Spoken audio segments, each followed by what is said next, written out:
আপনারা জানেন যে জাতীয় সংসদ নির্বাচন অনুষ্ঠিত হবে আগামী 12ই ফেব্রুয়ারি।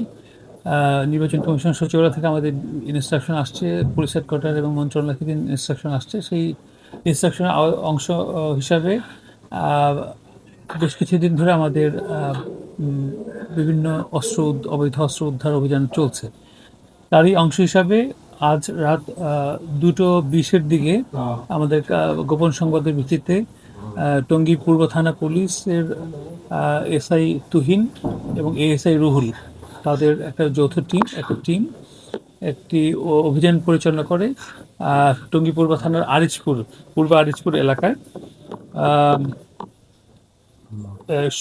সুজনের ভাড়াকৃত একটি বাসা, টিনশেড একটি বাসা, সেই বাসায় অভিযান চালিয়ে মামুন ওরফে রতন, মোহাম্মদ আবদুল্লাহ আল মামুন ওরফে রতন, বয়স আনুমানিক 30 বছর, তাকে আটক করা হয়।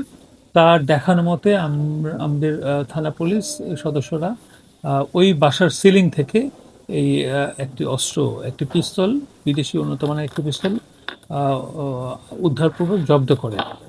তাকে এই বিষয়ে প্রশ্ন করা হয়েছিল, সে তার মতো ব্যাখ্যা দিয়েছে, কিন্তু আমাদের এই অস্ত্রটা প্রাথমিকভাবে যেটা মনে হচ্ছে যে এটি একটি ব্র্যান্ডের বিদেশি অস্ত্র, মেড ইন ইউএসএ। তো আমরা ওই সাথে গুলি পাইনি, তো আমরা চেষ্টা করছি যে গুলি উদ্ধার করা বা অস্ত্রর বাকি অংশটা উদ্ধার করা আমরা চেষ্টা করে যাচ্ছি। এবং এই অস্ত্রর সাথে অন্য কারো জড়িত আছে কিনা বা এই বাহক কিনা, অথবা কে ক্রেতা, কে বিক্রেতা, বা কোথায় এটা ব্যবহৃত হবে, এই বিষয়ে আমাদের বিশদ তদন্ত আমাদের চলছে।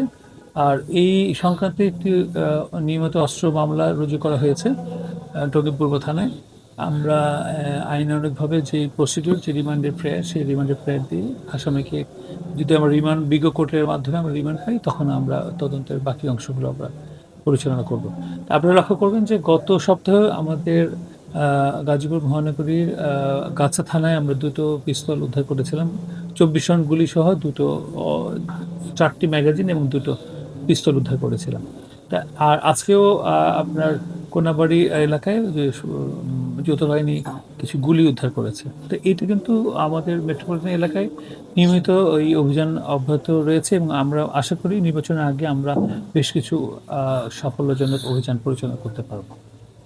আসলে অস্ত্র উদ্ধার করার জন্য প্রচণ্ড ডেডিকেশন লাগে, এবং ওইটা একটা নেটওয়ার্কিং, একটা সোর্সিং করতে হয়। তাই আমরা কিন্তু সবসময় চেষ্টা করে যাচ্ছি। আমাদের মেট্রোপলিটন পুলিশ কমিশনার মহোদয় আমাদেরকে প্রতিনিয়ত নির্দেশনা দিয়েছেন কিভাবে কি করতে হবে। আমরা কিন্তু প্রত্যেক থানায় এই কাজটা কিন্তু করা হচ্ছে।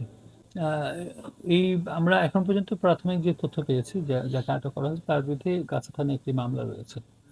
আপাতত আমাদের কাছে এই তথ্য, আমরা আরেকটু তদন্ত করে আরো ডিটেল তথ্য জানার চেষ্টা করছি। পেশাগতভাবে সে ছোটখাটো ব্যবসা করে বা এই ধরনের একটা বিষয়, আমরা আরেকটু নিশ্চিত হতে চাই। আমাদের আরেকটু সময় দরকার এই বিষয়টা আরেকটু নিশ্চিত হওয়ার জন্য।